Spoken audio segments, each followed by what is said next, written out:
জানবেন যে আমি কয় টাকা সাইদ ভাইকে দিছি আর আমি কি কর্ম করছি প্রমাণ সহ আমি আমার রিক্সা বিক্রি করে দিছি। তবু আমি সাইদকে বাঁচাইতে চাই।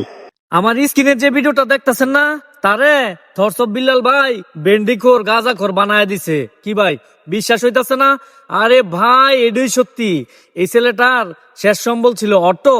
সেই অটো বিক্রি করে গেছিল সাইদ ভাইরে টাকা দিত, কিন্তু দুর্ভাগ্যবশত সেখানে থরসব বিল্লাল ভাই ছিল না, যার কারণে টাকাগুলো সাইদ ভাইরে দিতে পারে নাই। আর না দেওয়ার কারণে আবার ব্যাক করছিল। ব্যাক করে আবার থরসব বিল্লালের সাথে দেখা করতে গেছিল। পরে সেইখান থেকে ছিনতাইকারে তার থেকে টাকা পয়সা গুলা নিয়ে নিছে। তারপরে কি হলো গাইস, আবার সেখান থেকে ব্যাক করে থরসব বিল্লালের সাথে দেখা করে পুরো ঘটনাটা খুলে বলেন। থরসব বিল্লাল বিষয়টা মেনে নিতে পারেনি, মানে মিথ্যা ভাবে একটা নাটক সাজায়া মাইনা নিছে। কিন্তু আমি যে ভিডিওটা দেখলাম, এই ভিডিওটা দেখে মনে হয় না যে ভেন্ডিখোর সে গাঁজাখোর। আপনারা আগে ভিডিওটা দেখেন, তারপরে অবশ্যই আপনাদের মূল্যবান মতামত এই ভিডিওর কমেন্ট বক্সে জানিয়ে যাবেন যে থরসব বিল্লাল কি ওকে ভেন্ডিখোর গাঁজাখোর বানায় কাজটা কি ঠিক করলো নাকি ঠিক করলো, অবশ্যই কমেন্টে জানাবেন। আগে ভিডিওটা দেখেন। আমি পাবনা পাপেল।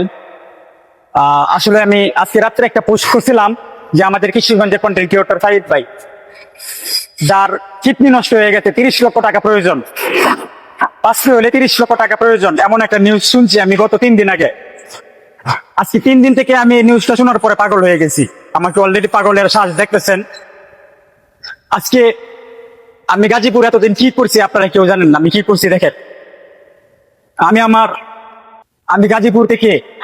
আমি গাজীপুর থেকে কর্ম করছি। আমি সেই রিক্সা চালাইছি।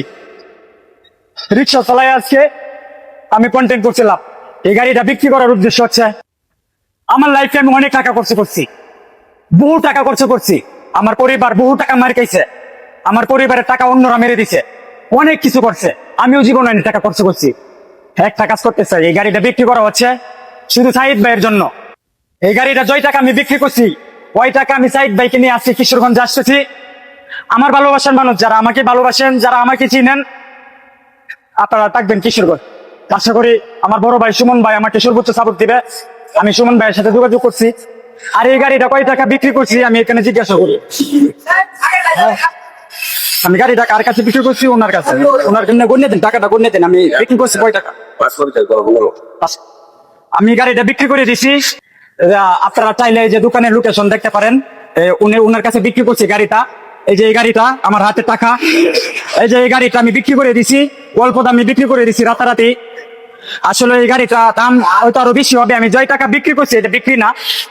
তথ্য গেলে আমি ভাইদেরকে অন্যরকম একটা সম্মান করছি। কয় টাকা দিছে আমি এখানে কারো বুঝবো। 1 2 3 4 5 6 7 8 9 10 11 12 13 14 15 16 17 18 19 20 21 22 23 24 25 26 27 28 29 30 31 32 33 34 35 36 37 38 39 40 41 42 43 44 45 46 47 40 49 50 51 52 53 54 55 পাইছি।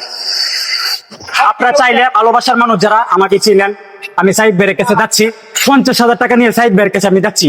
50,000 টাকা আমি তাকে দেবো। তবু আমি তাকে বাঁচিয়ে রাখতে চাই। আমার মৃত্যু হয়ে যাক, কোনো সমস্যা নাই, আমি তাকে বাঁচিয়ে রাখতে চাই। আমি কেন তাকে বাঁচিয়ে রাখতে চাই আর কেন আমি আজকে গাড়ি বিক্রি করে, এরপর থেকে বাকিগুলো আপডেট জানবেন। কিশোরগঞ্জ যাওয়া পর্যন্ত সকল আপডেট এই ভিডিওতে জানবেন যে আমি কয় টাকা সাইদ ভাইকে দিছি আর আমি কি কর্ম করছি প্রমাণ সহ আমি আমার রিক্সা বিক্রি করে দিছি। তবু আমি সাইদকে বাঁচাইতে চাই।